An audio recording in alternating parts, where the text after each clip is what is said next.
as atitudes de desrespeito, separando homens honrados de mulheres fiéis, em tramas passionais, desleais e injustas, para depois, bem depois, caindo em si no despertamento consciencial, verificarmos os registros desditosos que instalamos no imo de nós próprios, em lances de sede de domínio e satisfação pessoal. O suzerano íntimo, no papel do egoísmo destruidor, é o condutor inconsciente e mantenedor dos calabouços de sofrimento, com o qual ferimos centenas ou milhares de almas nos desdobramentos das vidas sucessivas. Por isso hoje muitos de nós purgamos a solidão reeducativa nos temas do amor, ainda que enleados em uniões esponsalícias ou afetivas. Temos um calabouço do sentimento como aquisição consciencial de nossas decisões malcenadas em forma de graves lesões afetivas. Sedentos por novas experiências nas vivências da afeição, renascemos presos aos calabouços provacionais da emoção, sem liberdade novamente para fazer o papel do suzerano enlouquecido, conquanto ele ainda esteja, de alguma forma, mesmo aprisionado nas provas da inibição afetiva, querendo espezinhar e ferir, com extrema rebeldia aos novos quadros do hoje. A sua principal manifestação nesses casos é a doentia inveja e o profundo sentimento de abandono, inutilidade e insatisfação porque passam os que se encontram em tal teste corretivo, debandando para a depressão, a suscetibilidade, as neuroses de vários matizes, adiando ainda mais a edificação da felicidade pessoal pela fuga da autoeducação. Eis bem o retrato dessa expiação dolorosa, a prisão subterrânea do medo e da insegurança encarcerando os sentimentos de amor e esperança, penalizando a criatura com a sede de afeto não correspondido e com a tristeza de viver sempre à espera de alguém que não sabe se existe ou dormita em algum lugar, a sua espera também, assim como ocorreu aos homens trancafiados pelo suzerano. Os sonhos amorosos, as fantasias da união afetiva, o desejo do lar feliz estão por trás das grades imitadoras da paixão que não se consegue expressar, tornando-se estranho amor emudecido. Nessa prova as criaturas permanecem acorrentadas à inibição, baixa autoestima, insatisfação com a vida, afiveladas a profundos e dolorosos sentimentos, tais como medo de amar, dúvidas e receios sobre suas emoções, descrença na felicidade, desmerecimento a seus ideais de amor e no sucesso afetivo. Pelos odores psíquicos que emanam, atraem assim outras criaturas perturbadas ou perturbadoras, em ambos os planos de vida, com as quais tecem hilos de frustração e mágoas, dilatando sua solidão e exaurindo-se energeticamente em obsessões cumulativas ou mesmo abrindo portas mentais para vinganças cruentas de credores de outras épocas. A origem de semelhante aferição reeducativa, portanto, está no menosprezo e indiferença de outrora, recheados dos requintes de falsas promessas aos corações que permitiram confiar em nossos votos de fidelidade e carinho, que foram completamente desonrados. O afeto não correspondido e o receio de amar no hoje são amargas doses de medicação preventiva ante as feridas emocionais acrisoladas no centro de força cardíaco do corpo espiritual, junto às sensíveis engrenagens da vida afetiva, verdadeira cirurgia de extirpação nos domínios da vida sentimental em razão das matrizes pré-existenciais e reminiscências de outras reencarnações. Enclausurado em tal quadro, a criatura passa a viver por entre a desmotivação e a instabilidade nos deveres da rotina, carpindo uma revolta muda contra tudo e todos, estabelecendo constantes complicações nos relacionamentos e nas amizades, e, em chegando aos píncaros da resistência, se não se armou da profilaxia adequada, tomba nas neuroses fóbicas, nas alterações cíclicas de humor ou em psicoses graves. Para a psiquiatria humana são esquizofrênicos e irreversíveis. Para a medicina do espírito são doentes que precisam sair de si mesmos e aprender a dar sem ter, amar mesmo sem serem amados. Não o logrando, poderão estar iniciando um ciclo provacional de longa duração. Alma constrangida às sanções, será sempre muito suscetível de rancor com pequenas falhas alheias e com grande dificuldade ao perdão e ao autoperdão, necessitando de muito apoio e carinho para suportar o peso de seu próprio narcisismo e da dor que carregará até reeducar-se nos temas do amor e do sexo. Amigos, nas privações kármicas da afetividade, o calabouço provacional de hoje, quando bafejado pela luz do espiritismo, faculta ao prisioneiro o pão da misericórdia e a água da restauração, com os quais poderão as penas ser amenizadas e terem novas dimensões. Se hoje te encontras nas lutas da solidão reeducativa, não fujas de tua oportunidade. Ainda que entre dores e problemas, assume tua prova e liquida teu débito. Aceita o amargo remédio da solidão e da abstinência no aprendizado da saturação emocional. Não obtendo apoio familiar e social ante as imposições de tuas penas reencarnatórias, procura no grupo doutrinário a integração com a família espiritual que te será rimo e suporte para os instantes mais difíceis.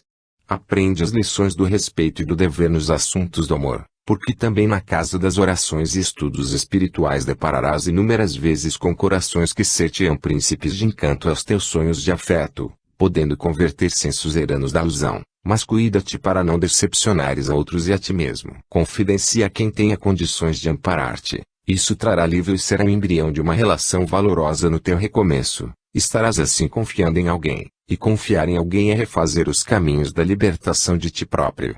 Não esqueça nunca da prece na qual buscarás o acréscimo de forças que te falte. Apoia-te nessa família pelos laços do coração e vai compensando teus afetos com o esforço de amar, independentemente de ser amado. Muitas vezes terás tendência a exigir essa correspondência, contudo, vigia teu suzerano que ainda teima em reinar e dilapidar, tenha siso e lucidez, e analisa o mal que te faz essa postura. Caminha, chora, desabafa e prossegue sem desistires nunca. Se hoje está difícil, amanhã, se decidires por enfrentar corajosamente, poderá ser menos penoso intimamente, mesmo que não tenha teus anseios atendidos como gostarias. Talvez nada fique como queiras, entretanto, nem sempre terá que ser sofrida, ou infeliz, a tua experiência renovadora. Deus espera-nos para a alegria e o amor e pode promover infinitas formas de conduzir-nos a isso pelas sendas de sua inesgotável misericórdia. Misericórdia, porém, não é dispensada apenas por pura bondade paternal, porque a justiça divina conta com as conquistas de seus filhos nos rumos do autoaperfeiçoamento. Condutores e integrantes dos grupamentos espíritas, estejamos todos atentos a semelhantes gêneros provacionais como os que assinalamos. Mesmo com a dramaticidade das palavras por nós escolhidas, ansiamos, sobretudo, em alertar sobre que tipos de assistência estamos sendo chamados no que tange à vida íntima de quantos têm batido as portas do centro espírita, compondo, muitas vezes, o quadro dos trabalhadores de nossos conjuntos de labor. Em várias ocasiões temos ao nosso lado na faina doutrinária tais corações em semelhante sofrimento purgatorial, e carecemos de concepções mais intuitivas e de instrução mais lapidada para amealhar condições de orientação e apoio. Jamais descuremos do amparo especializado da medicina humana, quando se fizer necessário. Os avanços da psicoterapia com foco transpessoal, tomando por base o espírito, são indicação para muitos deles. Os serviços de promoção social e solidariedade são exercícios inevitáveis a esses andarilhos emocionais em busca de afeto e gratificação. Providencia a desobsessão como medida extensiva de amparo aos vitimados na expiação à lei túmulo, jamais esquecendo que são eles os prisioneiros de outra época, trancafiados nos calabouços da decepção pelo doente encarnado que hoje pede socorro em tuas reuniões, amando-os muito como vítimas, e não verdugos inconsequentes. Chama sempre a atenção do reeducando quanto à vivência das lições evangélicas, das virtudes, e agrega os esclarecimentos libertadores da Boa Nova. Acima de tudo, construa essa relação de confiança e respeitabilidade com teu assistido de agora, concedendo-lhe, como maior bênção nesse tipo de testes, a crença de que alguém o ama e o quer bem, a despeito de sua autodesvalorização. Essa relação promissora é a revitalização da esperança e o estímulo para a continuidade que carece o prisioneiro dos calabouços afetivos. Dá-lhe tudo que tens, assim como fez a viúva pobre do Evangelho, depositando neste coração que esmola carinho e piedade a honra das atitudes nobres, ensejando-lhe uma mensagem, pelo exemplo, de que se pode amar sem possuir e gostar sem dominar, conclamando-o comportamentos novos, íntegros moralmente. Seres íntimo, mas ensina-lhes o limite.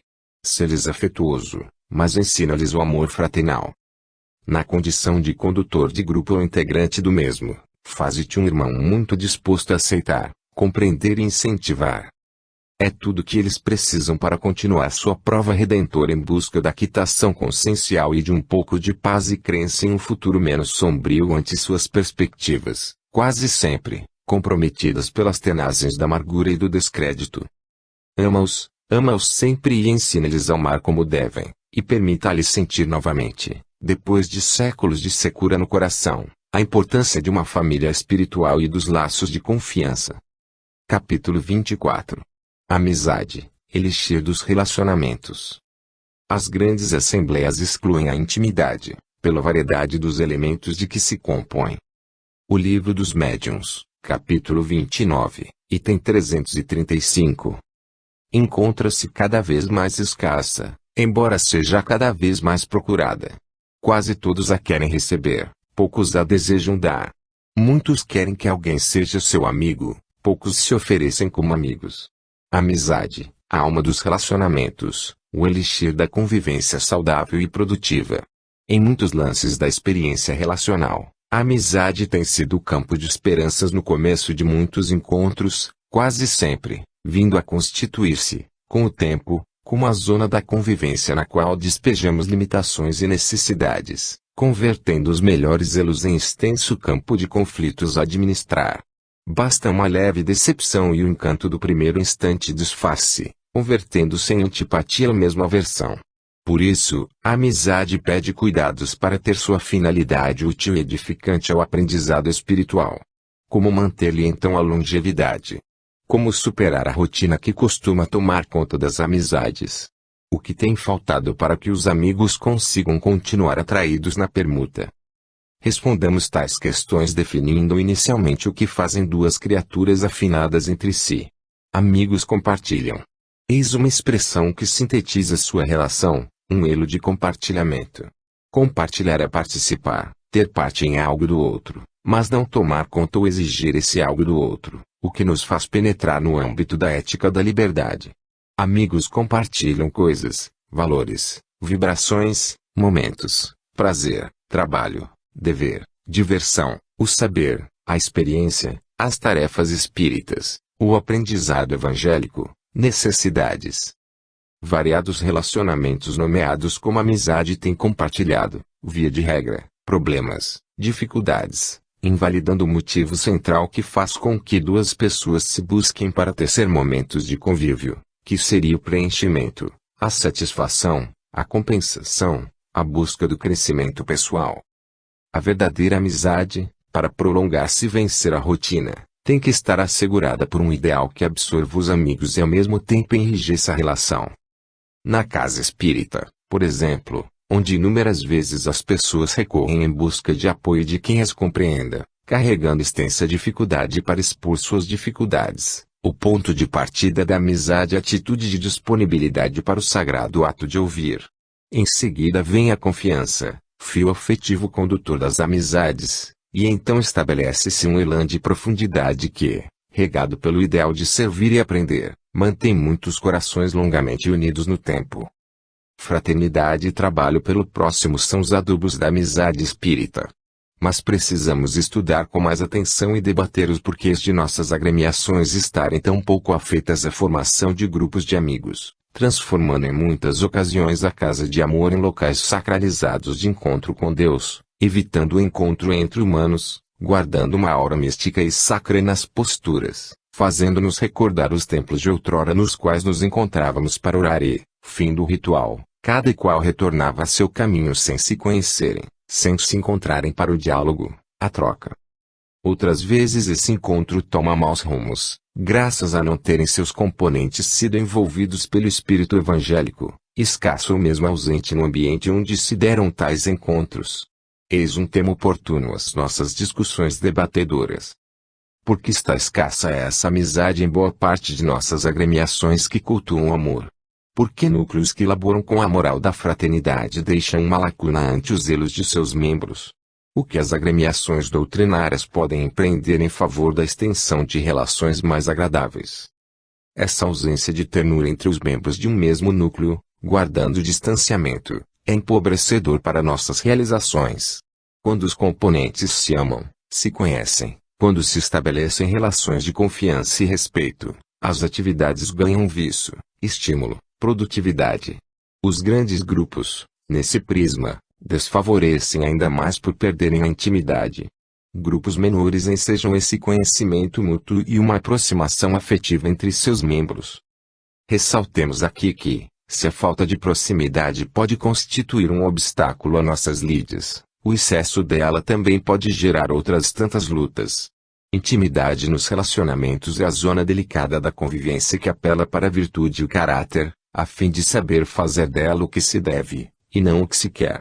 Amigos que desejem a longevidade da relação cultivam limites, sem os quais a intimidade pode tornar-se um problema. Amigos verdadeiros mantêm-se na área dos vínculos afetivos, longe da possessão afetiva. O vínculo é uma relação que une sem fusão, sem subtração da individualidade, sem direitos especiais sobre o outro. Daí o motivo pelo qual a amizade autêntica é semelhante a um belo jardim, a exigir cuidados e mais cuidados na manutenção das flores da virtude e na fertilidade da terra do caráter, tornando os verdadeiros amigos cultores da arte do amor, na sua acepção de respeito ao outro, sem os infortúnios causados pela possessividade perturbadora. Pessoas existem que fazem dos amigos um objeto de desejo e preenchimento de carências, quando então a relação marcha para o fracasso. Esperam tudo do outro e nada fazem, enquanto ser amigo é doar-se e interessar-se pelo outro. Por isso ocupamo-nos em definir a amizade espírita nos limites da fraternidade do trabalho nutridos pelo idealismo superior, porque eles com excessiva intimidade, costumeiramente, o temos na família, no ambiente profissional, na vizinhança e, quase sempre, debandam para a licenciosidade, a intromissão, a permissividade, o desrespeito, a perda da integridade moral e o mais lamentável, subtraem o caráter educativo que devem possuir os vínculos da autêntica amizade. A amizade espírita é uma proposta de amizade voltada para a libertação e crescimento mútuo. Além de todos os ingredientes agradáveis do compartilhamento de amigos comuns, ela terá o objetivo de tornar-se um relacionamento de conscientização e desenvolvimento de valores. Tecida pelo fio condutor da confiança, a amizade deverá manter-se nesse limite de segurança pelas vias da lealdade, do afeto, da lucidez e dos costumes para ter a garantia de longevidade e enobrecimento espiritual. A primeira condição de longevidade dos relacionamentos é o dever da atitude responsável, inclusive nas amizades.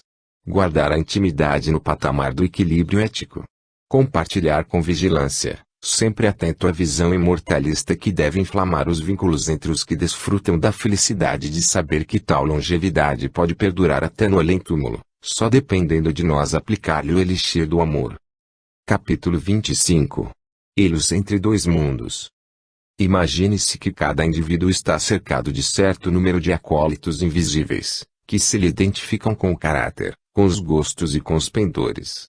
Assim sendo, todo aquele que entra numa reunião traz consigo espíritos que lhe são simpáticos. Conforme o número e a natureza deles, podem esses acólitos exercer sobre a assembleia e sobre as comunicações influência boa ou má. Perfeita seria a reunião em que todos os assistentes, possuídos de igual amor ao bem, consigo só trouxessem bons espíritos. Em falta da perfeição, a melhor será aquela em que o bem suplante o mal. Muito lógica é esta proposição, para que precisemos insistir. O Livro dos Médiuns, capítulo 29, item 330. Naquela manhã o medianeiro despertou irritadiço, colérico. Enquanto se preparava para a faina do dia, a tormenta mental incendiava-lhe os pensamentos com o rancor e a vindita. Pensava que, ao sair porta fora, se topasse novamente com o vizinho ranzinza e incômodo, não lhe toleraria um só gesto de atrevimento ou desdém. Mas aconteceu que, ao sair, a primeira fisionomia que vislumbrou, em tom irônico, foi a dele. Tomam o elevador juntos. Inicia-se então uma guerra de dardos mentais. O medianeiro, espírita, pede a fleuma cristã e desborda em palavras infelizes. Houve tumulto e o desentendimento raiou as atitudes desequilibradas. O dia passa e o servidor da Boa Nova encaminha-se à sua atividade noturna nas fileiras mediúnicas. No interregno dos intercâmbios, o benfeitor amigo e atento solicita-lhe mentalmente preces, e que aguarde. A tarefa chega quase a seu final e o percipiente, incomodado, Nada percebe com suas faculdades, ficando uma sensação de bloqueio. Surge-lhe novamente o amigo espiritual e diz-lhe: meu filho, tua tarefa nessa noite foi suspensa, pois quando alocamos até o psiquismo, logo pela manhã, o adversário espiritual de teu vizinho, a fim de apaziguar-lhe as lutas que vive no lar, você expulsou o coração necessitado do atendimento e impensado descuido. Eles entre dois mundos. Intrigado com o tema, Allan Kardec recebe sublime e esclarecedora lição dos nobres guias, asseverando que a influência dos espíritos sobre o mundo físico é maior que pensais. As sociedades espíritas são como um pronto-socorro. A multidão sofrida pelos traumatismos de toda espécie recorre-lhes, entre os dois mundos, em busca de lenitivo, paz e esperança. Como tens acolhido os desencarnados? Como dispensar afeto a quem não se vê na vida extrafísica, se não dispões a cativar os que ombreiam contigo na vida da carne? Que recepção terão os que vagueiam itinerantes em busca de rota e luz, se a ancoragem na casa espírita é feita entre farpas de discórdia e do entrechoque de ideias, em litígios enfermiços entre seus próprios trabalhadores? Imagine como será guardar expectativa de visitar alguém distante, que não vemos há muito tempo. Em lá chegando, constatamos um clima de desarmonia e infelicidade. Assim se sentem os mortos que asilam a esperança na alma atribulada, e têm a lamentável ocasião de presenciar as adversidades que mais desoneram o psiquismo e anulam as esperanças de novas sendas nas tarefas de socorro mediúnico. A casa espírita é local preparado de interação e sinergia entre dois planos de vida. Consagremos as nossas melhores emoções, a fim de obtermos um quantum de ternura e fraternidade que sirva de abrigo aos sofredores em tempos de reparação e dor na vida espiritual. A casa de Jesus e Kardec deve ser um oásis de refazimento, ante o deserto das provações mundanas. Estejamos certos, porém, que isso só conquistaremos quando, no dia a dia, ampliarmos nossas noções sobre os elos que criamos e adulamos na conduta moral e afetiva, norteando as palavras, pensamentos e ações. Afabilidade e doçura são expressões elevadas de caráter e espiritualidade, e, sobretudo, consistem em apanágio de paz e refazimento a quantos anseiam e experimentam a nossa companhia, dentro ou fora das nossas casas de amor. Habituem-se a essas virtudes no lar, na profissão, nas vias e, onde estiverem, essa será a garantia dos melhores elos que podemos concretizar entre os dois mundos. Capítulo 26. Benefícios do conflito. As reuniões espíritas oferecem grandíssimas vantagens, por permitirem que os que nelas tomam parte se esclareçam, mediante a permuta das ideias, pelas questões e observações que se façam, das quais todos aproveitam. Mas, para que produzam todos os frutos desejáveis, requerem condições especiais, que vamos examinar, porquanto erraria quem as comparasse às reuniões ordinárias. O Livro dos Médiuns, capítulo 29, item 324. Feliz e inspirada recordação do codificador. Comparar as reuniões espíritas a qualquer ajuntamento seria perder seu caráter educativo, seus frutos desejáveis. Com muita propriedade ele se refere às condições especiais, concitando-nos a pensar sobre os cuidados na condução dos grupos. Uma situação humilde e conturbadora das reuniões, sejam elas de que natureza forem, são os conflitos entre seus componentes. O entrechoque de ideias gera as escaramuças, depositárias de alta dosagem de sentimentos nem sempre ajustados ao bem e ao crescimento grupal. Estabelecem-se elas rotineiramente como expressão tácita das diferenças, conquanto nem sempre sejam os conflitos administrados com objetivos salutares, na regimentação da concórdia e do proveito que tais atritos podem oferecer. A análise de semelhante tema será significativa a fim de conduzir-nos a uma outra face dos conflitos, geralmente desprezada, e que deve caracterizar os círculos da convivência espírita. Consideremo-los como sintomas que denunciam a necessidade de ajustes entre seus membros, sendo que, quase sempre, surgem em razão da deficiência de comunicação que cria barreiras e bloqueia a criatividade. A comunicabilidade de uma equipe determina a sua fluência e produtividade. Quando tratamos de comunicabilidade intragrupal, não damos ênfase à forma como são expressas as mensagens, mas, acima disso, aos sentidos de apreensão da mensagem, aos sentidos pessoais, individuais, a ela atribuídos. Raramente procura-se ouvir e ensejar participação verbal e operacional nos serviços de equipe, propiciando que neles se enraize uma face oculta, desconhecida, subliminar, porém, altamente determinante sobre o processo de consolidação ou desestruturação do todo. O estudo dessa nuance será de grande relevância para a eficácia dos resultados e a superação dos empecilhos nas realizações levadas a efeito por composições de pessoas, seja para que fins se agrupem. Condicionamentos milenares no egoísmo sedimentaram o conceito de oposição a tudo que se escape de identificar em harmonia com nossa ótica pessoal de vida. Quem guarda entendimento diversificado é tomado como oponente ou adversário nas relações interpessoais. Dificilmente nutrimos a mesma admiração pelos que contrariam nossos pontos de análise ou pelos que demonstrem insatisfação com nossas ideias, com nossos sentidos empregados ou entendimento dos fatos e dos conhecimentos. As vivências sociais na religião e na política durante longo tempo estimularam ainda mais o caráter de indisposição declarada para quem não reza pela nossa cartilha. Nasce então o sectarismo como forma violenta de resolver as contendas, excluindo os contendores.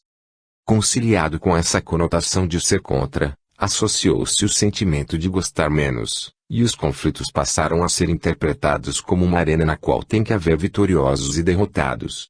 Esse enfoque fez-nos perder o que de mais precioso pode existir nos lances conflituosos, o aprendizado e a dilatação da criatividade na busca de soluções.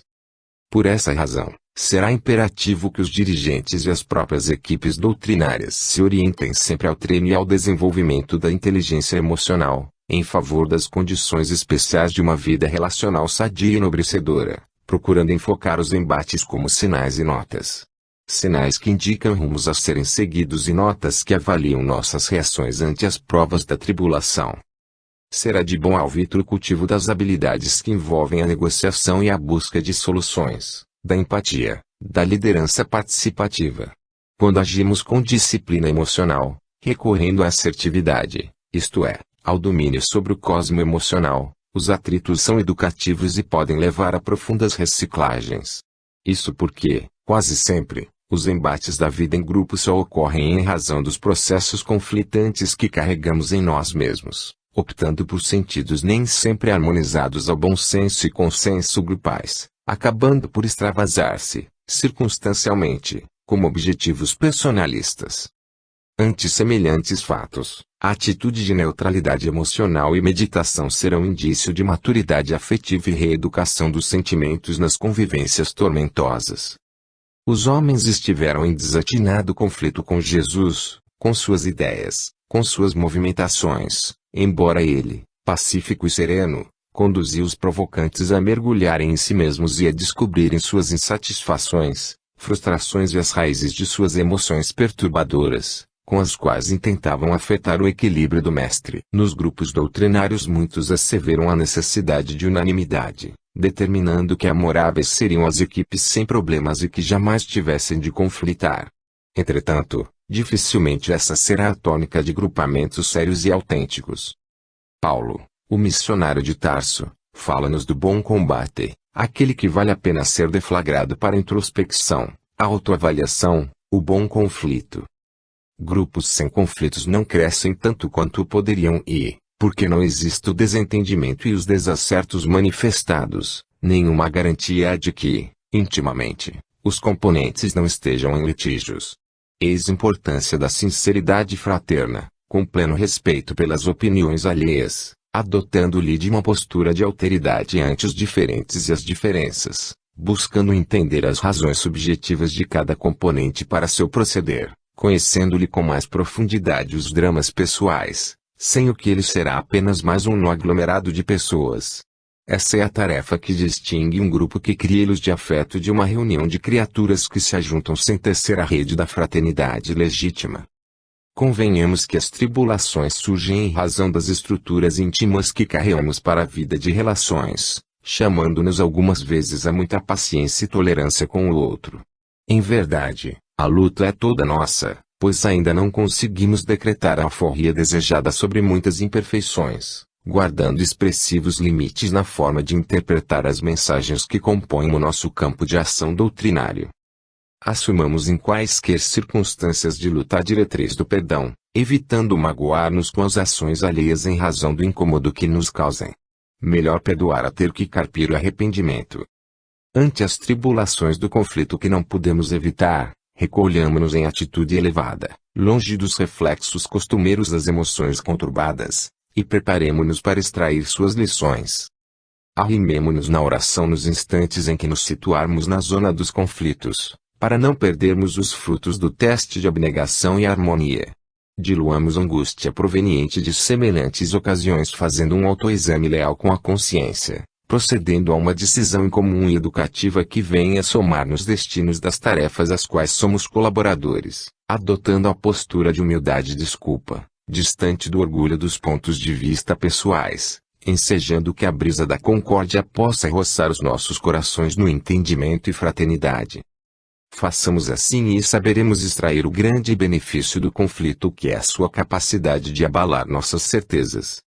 Só os invigilantes e autossuficientes têm certeza de tudo e não querem renunciar às suas verdades pessoais em busca de novos horizontes.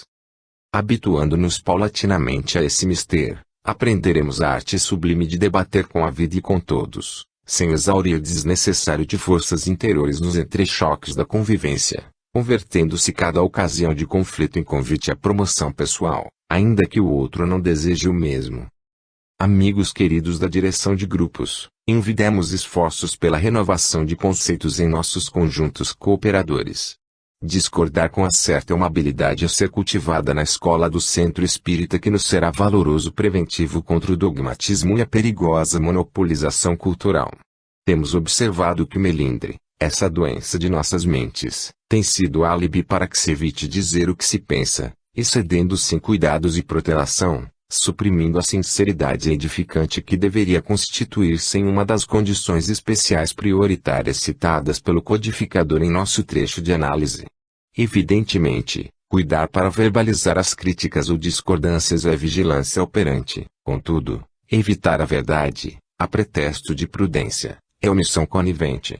Nossos grupamentos precisam aprender a lidar com os momentos de aspereza ou alteração emocional com equilíbrio e resistência para que não se tornem flores de estufa, que ao primeiro golpe murcham em suas metas e desistem de seus ideais, acalentando profundas e doloridas mágoas. Grupos que se amam verdadeiramente sabem dizer o que pensam, conflitar sem perder o amor uns pelos outros, conquanto isso custe ter que conviver com um lado que gostariam de já ter superado no campo das emoções. Estejamos atentos com a santidade de superfície que tem dominado alguns conjuntos espíritas, que se desestruturam em fases de aferição. Decididamente, e sem receios, saibamos sondar a face oculta dos grupamentos doutrinários e oferecer condições aos demais para essa iniciativa, a fim de que ela não se transforme em sombra agradável para exploração obsessiva. Os benefícios do conflito superado são muito extensos e fortalecedores, mas só serão possíveis se cuidarmos dessas condições especiais em fazer reinar entre os integrantes os valores do afeto, do estudo, da conversa franca, do tempo para conviver, da amizade respeitosa sem os excessos da intimidade, do trabalho operoso e do estudo libertador, primando pelo cultivo de laços genuinamente cristãos. Sejam os dirigentes de equipes os primeiros a saberem externar com lucidez e ponderação os seus reclames, seus alertas, suas insatisfações, orientando aos demais como falar das emoções sem ter que extravasá-las em ações que geram mal-estar. Eis a habilidade da parcimônia, da conciliação, da contestação terna, que leva o grupamento a penetrar o sombrio mundo das insatisfações pessoais, escudados pela afabilidade e doçura reinantes, criando assim o bom conflito, doloroso, incômodo, porém, benéfico e promotor. Capítulo 27. Homogeneidade no grupo. Uma reunião é um ser coletivo, cujas qualidades e propriedades são a resultante das de seus membros e formam como que um feixe. Ora, este feixe tanto mais força terá, quanto mais homogêneo for. Toda reunião espírita deve, pois, tender para a maior homogeneidade possível. Está entendido que falamos das em que se deseja chegar a resultados sérios e verdadeiramente úteis. Se o que se quer é apenas obter comunicações sejam estas quais forem, sem nenhuma atenção à qualidade dos que as deem, Evidentemente desnecessárias se tornam todas essas precauções, mas, então, ninguém tem que se queixar da qualidade do produto. O Livro dos Médiuns, capítulo 29, item 331.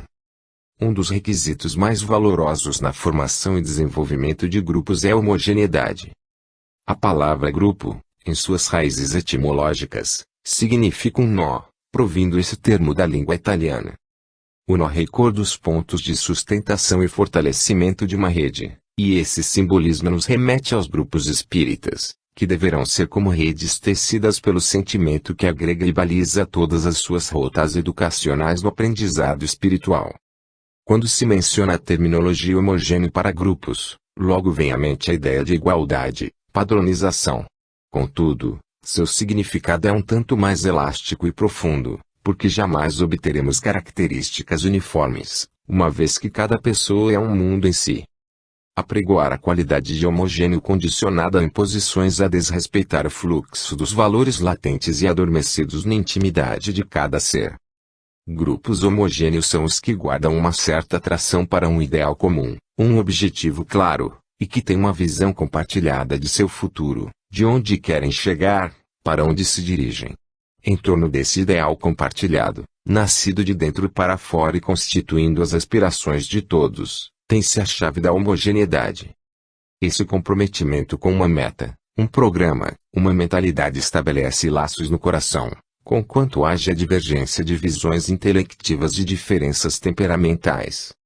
Aliás, os grupos só se tornarão harmoniosos na proporção em que prezem, no clima da mais pura fraternidade, as diferenças e as divergências, tomando-as sempre como pontos de aperfeiçoamento e sinais de aferição quanto às direções a se tomar, burilando relações e superando problemas. Para que valores e necessidades pertinentes a cada criatura possam constituir nó de interseção e interação entre os seus membros, é preciso ter o coração ajustado na faixa dos sentimentos evangélicos, únicos capazes de resguardar o clima da necessária segurança e do preciso entendimento, a fim de vencer os embates naturais que tentarão desatar os elos da rede. Outro sentido não menos valoroso para a homogeneidade é do resultado da habilidade em transpor os desajustes, provenientes das diferenças na vida interpessoal, propiciando uma convivência harmônica. Homogeneidade afetiva com diversidade de ideias, sem que isso constitua óbice e fonte de perturbação. Eis o caminho natural dos grupamentos que almejam crescer sob a luminosidade espiritual da alteridade. A força mediadora entre o cérebro repleto de pensamentos e o coração vibrante de amor é a educação. Os grupos espíritas homogêneos são escolas de convivência.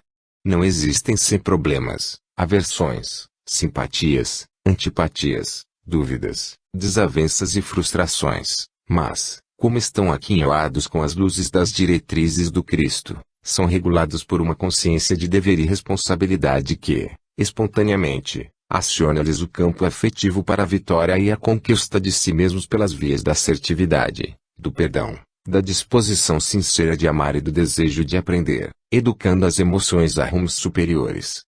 Dentro dessa perspectiva, as relações interpessoais, dada a solidez dos recursos morais, formam um feixe de corações unidos no idealismo superior, banhados pelos júbilos da convivência fraternal e enriquecedora. Resultados de maior profundez de objetivos só poderão ser alcançados em grupos sérios. Essa homogeneidade é uma insígnia de tal conquista. Corações que se respeitam, que cativam a amizade, que vibram com o sucesso uns dos outros, que se querem bem, apesar das diferenças, são esteio de sociedades fraternais, que refletirão em sua atmosfera espiritual os tesouros de afeto cultivados entre seus tarefeiros, em plena afinidade de busca para Deus. Capítulo 28 Auto-amor. Se o Espiritismo, conforme foi anunciado, tem que determinar a transformação da humanidade, claro é que esse efeito ele só poderá produzir melhorando as massas, o que se verificará gradualmente, pouco a pouco, em consequência do aperfeiçoamento dos indivíduos. O Livro dos Médiuns, capítulo 29, item 350. Ser, verbo que traduz o anseio evolutivo de existir em plenitude, feliz, dirigindo-se para Deus. Escolhas mal sucedidas, no entanto, afastaram-nos desse finalismo divino, aprisionando-nos nos charcos asfixiantes da prova, da dor e do hábito infeliz. O voluntário esquecimento de nossos deveres no peregrinar das reencarnações trouxe-nos de volta, na atual vivência carnal, o fruto amargo das semeaduras infelizes que plantamos sob a volúpia das ilusões. Hoje, graças a esse descuido milenar, existe um abismo de sombras entre o eu divino e a nossa realidade existencial, onde se acomodam os monstros do orgulho e do egoísmo. Apesar da condição desditosa, a inesgotável providência divina estende-nos um aluvião de recursos de amparo em favor de nosso reerguimento, perante a própria consciência. O encontro com as diretrizes espíritas é um exemplo disso. Agora, iluminados pelos princípios estruturais do Espiritismo, somos novas criaturas em busca do Pai que abandonamos. Sentir Deus. Eis o fundamento da transformação interior. Renovar a forma de sentir é a senda libertadora em favor da autorrecuperação espiritual. Conquanto as luzes que clareiam os raciocínios, ainda sentimos o peso coercitivo dos resultados da insanidade moral nas impérvias sentenças que lavramos contra nós no dobar do tempo. Os propósitos superiores de agora parecem ser esmagados ante a força cruel do passado ignominioso e voraz que reside nos porões da mente. Desejos fugazes do bem consomem-se sob a mira certeira de sentimentos que não gostaríamos de sentir. Desejamos amar a família, mas, muitas vezes, sentimos-nos manietados por estranhas fantasias que nos inclinam para a ilusão dos sentidos fora do lar. Desejamos compromisso e louvor ao serviço doutrinário, todavia, em várias ocasiões, sentimos-nos vazios de idealismo, caindo nas armadilhas do desânimo e da deserção ou enredados na rotina de realizar por obrigação, sem gratificações de profundidade. Desejamos a conduta moral elegante, contudo, muitas vezes, vozes interiores vaticinam culpas e limitações, levando-nos a acreditar em muralhas de imperfeições que jamais conseguiremos transpor. Desejos louváveis não se harmonizam com os velhos sentimentos de cada dia. Expiação maior não pode existir, para o aprendiz sincero do Evangelho, do que a de ter os novéis e frágeis propósitos agredidos pelos libelos que a própria consciência nos inflige em razão de nosso ontem. O bem que desejamos nem sempre conseguimos viver e manter, menos ainda senti-lo. Porém, tenhamos vigilância e fé.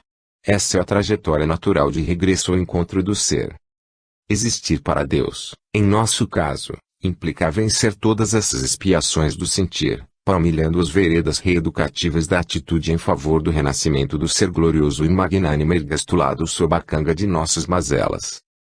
Jamais desistamos desse compromisso, pois que, inexoravelmente, esse reencontro se dará em algum momento, já que é um fatalismo das leis naturais e universais. A melhor opção nessa retomada espiritual é o amor na busca das expressões celestes adormecidas em nós. Referimos-nos ao amor a si mesmo, contemplado por Jesus na essência de sua plataforma para a felicidade. Nós, os espíritas, temos feito progressos consideráveis no que tange ao amor ao próximo, erguendo trincheiras do bem e da caridade. Temos produzido e realizado fartas semeaduras de bênçãos junto aos grupos de amor. Raras vezes, entretanto, temos sabido amar a nós próprios. E existirá amor maior por si do que esse de saber lidar com essas sombras interiores que tentam empanar nossos anseios de luz. Aprendamos esse amor e sejamos mais felizes. Amar nossa sombra, conquistando-a paulatinamente. Tolerar nosso passado, sem as impiedosas recriminações. Amar-nos, apesar do nosso passado de escolhas infelizes e decisões precipitadas, é fundamental para encetarmos um recomeço de vida espiritual rumo à liberdade. Aprender o auto-amor é arar a terra mental para ser. Quando lograrmos, recuperaremos a serenidade, o estado de gratificação com a vida, a compreensão de nós mesmos, porque o sentimento será então um espelho translúcido das potencialidades excelsas depositadas em cada um de nós pela inteligência suprema do universo. Formou-se entre nós uma lamentável cultura de sofrimento fundamentada na lei de causa e efeito, propalando a dor como situação insubstituível ao progresso. Acentua-se tal teoria com a supervalorização de fantasias sobre um passado de outras vidas no qual são destacados crimes e desvarios. As consequências de tal enfoque podem ser sentidas no quadro de baixa autoestima e desacordo consigo mesmo em que se encontra a grande parte do discipulado espírita. alimentando crenças de desmerecimento e menosprezo, mas não fazemos que nos desamar e impedir o crescimento pessoal e grupal. O pior efeito de semelhante quadro psicológico é acreditar que não merecemos ser felizes, automatizando um sistema mental de cobranças intermináveis e uma autoflagelação, ambas, em várias ocasiões, sustentadas e induzidas por adversários espirituais astutos e vampiros da morbidez das sensações, gerando situações neuróticas de perfeccionismo e puritanismo quase incontroláveis. Esse autodesamor é um subproduto do atávico religiosismo que edificamos no psiquismo, em séculos de superficialidade moral, cuja imagem condicionada na vida mental foi a de um ser pecador e miserável, indigno daquele paraíso onde esperávamos refestelar-nos com as vantagens dos céus. Ainda sob a forma de potente condicionamento, transpomos para as ambiências espiritistas tais reminiscências do eu pecador. Allan Kardec assinala que o aperfeiçoamento individual é o fermento das transformações sociais, e isso exige cuidados pessoais que só dispensaremos a outro na medida em que os aplicarmos a nós mesmos, sem que isso, em momento algum, signifique vaidade e preocupação personalista. Coração querido, piedade e complacência contigo mesmo. Estás em lutas acerbas a ponto de desistir? Persevera e luta. Busca na prece o que te falta, a força para continuar. Caridade contigo é o desafio do auto-amor. Sentes no imo da alma uma amargura incomensurável ante as faltas e deslizes a que descuidadamente te permitiste. Um sentimento avassalante de indignidade toma-te a alma, quando fazes o que não deverias ou deixas de fazer o quanto deverias. Conquanto as lutas, cuida para que essas sombras não empanem o brilho de Deus em ti, e confia na bondade do Pai que te confiará o necessário para a caminhada. Vigia teu mundo emotivo. Ninguém é indigno de Deus, em situação alguma, ainda mais agora que já te encontras com rumo e norte para recomeçar. Perdoa-te quantas vezes forem precisas e retoma teu programa de luz. Sentir-se indigno da bondade paternal é sintoma de melhora e sinceridade de tua parte. Pior seria se errasses novamente e recolhesses com inconsciência a tua escorregadela infeliz. Ainda te ocorrerá inúmeras vezes esse incômodo que, por fim, é o anjo vigilante de tua consciência, advertindo-te com esse mal-estar para que não sucumbas outra vez na mesma furna de invigilância. Aceita-te tal qual és e prossiga. Não asiles em ti o sentimento de hipocrisia induzido pela hipnose do orgulho, que tentará de todas as formas fazer-te desacreditar das escolhas ainda vacilantes e pouco sólidas na tua nova caminhada. A hipocrisia existe quando o desejo e a atitude são precedidos pela intenção deliberada, em contraposição ao que já conheces. Logo mais, respeitando as investidas de tuas sombras, a quem deves também amar, perceberás a transformação e animar-te-á pelo esforço e sacrifício empenhados. Desistir, nunca. A autorrecuperação é um leito de convalescença na enfermaria da vida, exigindo teus cuidados sem interrupção. Um dia, o curativo da oração. No outro, a injeção do ânimo. Em outro mais, a medicação amarga do enfrentamento de tuas doenças. Ainda à frente, a imperiosa necessidade do esculápio na pessoa de um amigo para orientar-te. Terás recaídas, febres de ilusão, dores do desapego, cansaço de ansiar pela melhora, incômodos na cama das provações diárias, dificuldades para com necessidades básicas, o sono indisciplinado, trazendo fadiga, o alimento que não desejarias, causando-te a fome de esperanças, o banho limitado, impedindo-te a sensação de leveza e bem-estar. Apesar disso, o tratamento está se concretizando, ainda que não percebas. Por isso tem paciência contigo, e não pare de amar-te. O amor a si mesmo é uma lição profunda e difícil, porém, não impossível. Comece já teu ministério de auto-amor e constatarás que esse aprendizado é a condição essencial na existência para o tão decantado amor ao próximo. Convivendo bem contigo, serás bom companheiro e amigo de teus grupos espirituais, fazendo-te mais útil nas mãos da vida, para o cumprimento da lei da felicidade na melhoria social, em torno dos teus e dos passos alheios. Capítulo 29. Harmonização e segurança. Nos agregados pouco numerosos, todos se conhecem melhor e há mais segurança quanto à eficácia dos elementos que para eles entram. O Livro dos Médiuns, capítulo 29, item 335.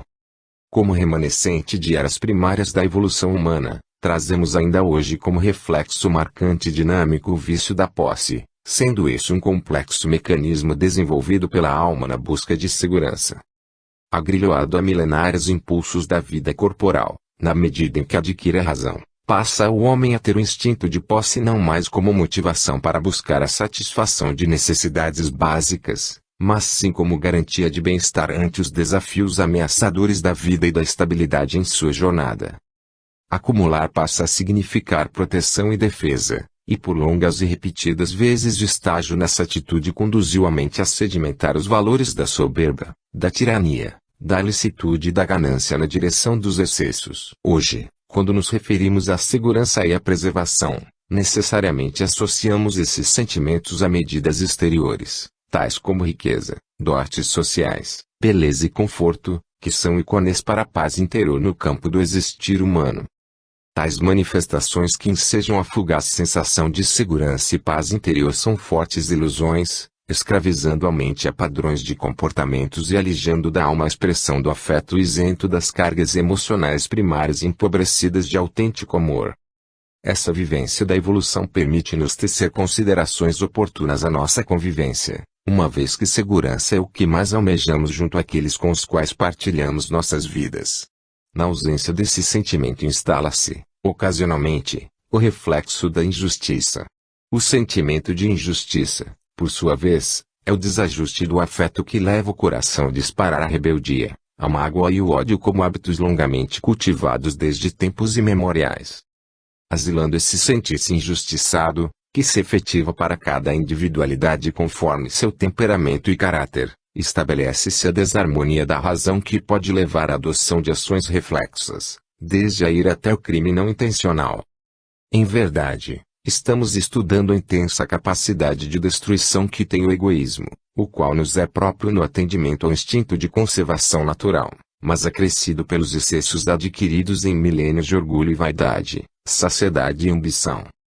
Não foi sem motivo a conhecida lição de Jesus, que, prevendo acontecimentos para os dias atuais, disse, e, por se multiplicar a iniquidade, o amor do muitos esfriará. Injustiça sentida, afeto embotado.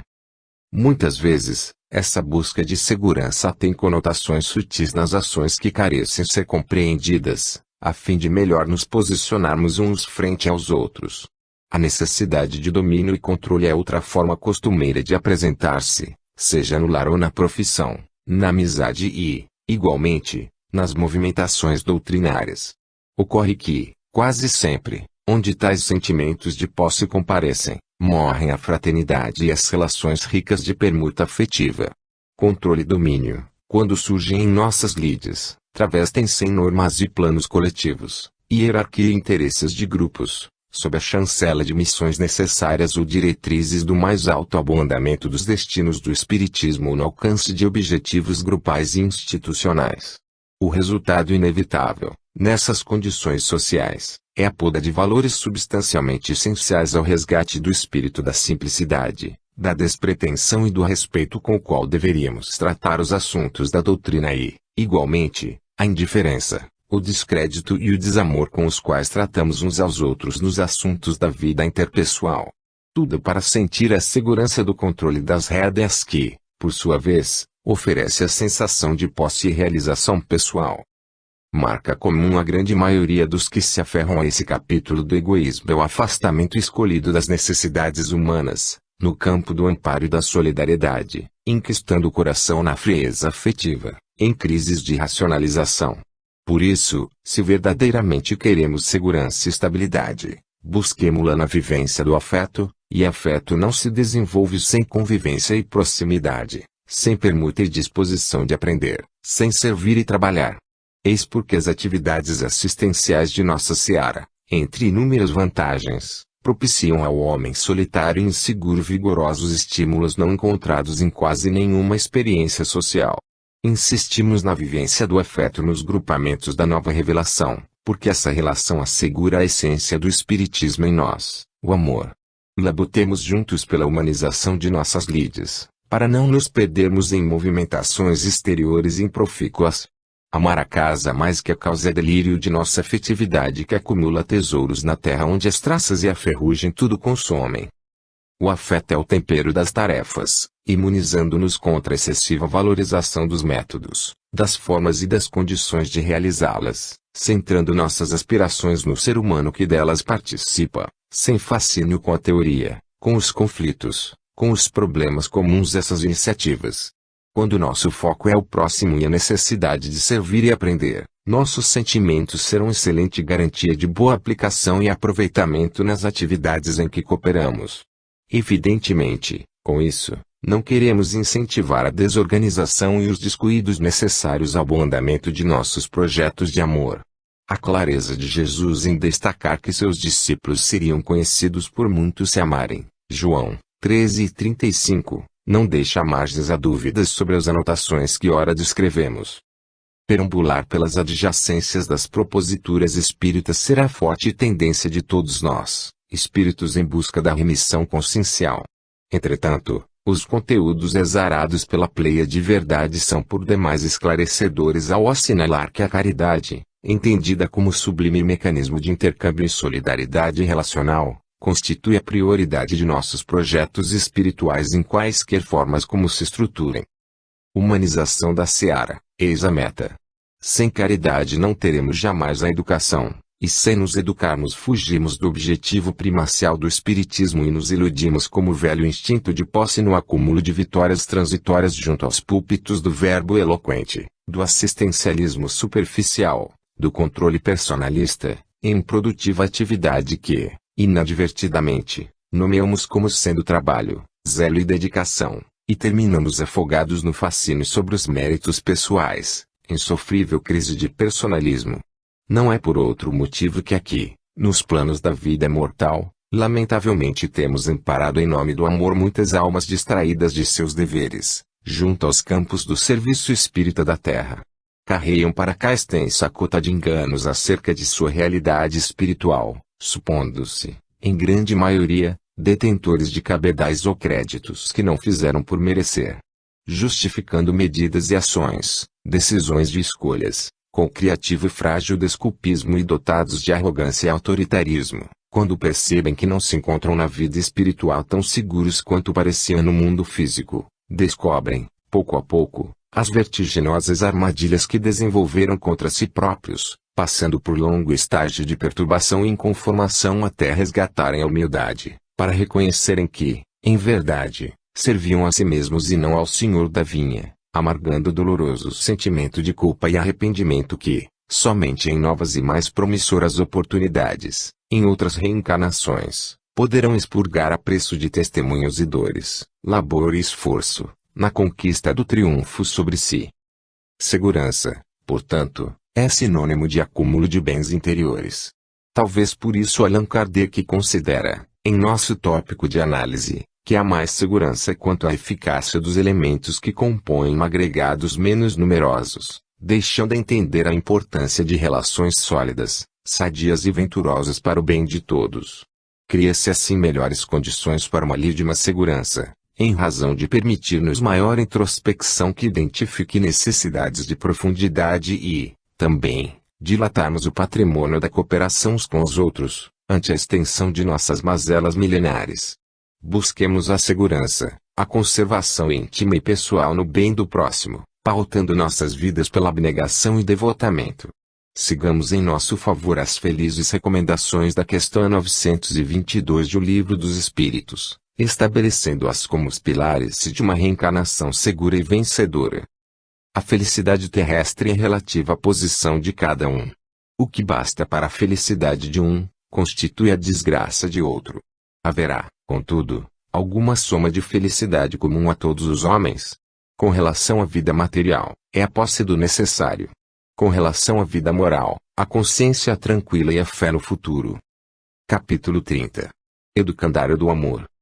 Para o objetivo providencial, portanto, é que devem tender todas as sociedades espíritas sérias, grupando todos os que se achem animados dos mesmos sentimentos. Então, haverá união entre elas, simpatia, fraternidade, em vez de vão e pueril antagonismo, nascido do amor próprio, mais de palavras do que de fatos, Então, elas serão fortes e poderosas, porque assentarão inabalável alicerce, o bem para todos. Então, serão respeitadas e imporão silêncio à zombaria tola, porque falarão em nome da moral evangélica, que todos respeitam. O Livro dos Médiuns, capítulo 29, item 350. Os exercícios de caridade promovidos pelos nossos núcleos espíritas.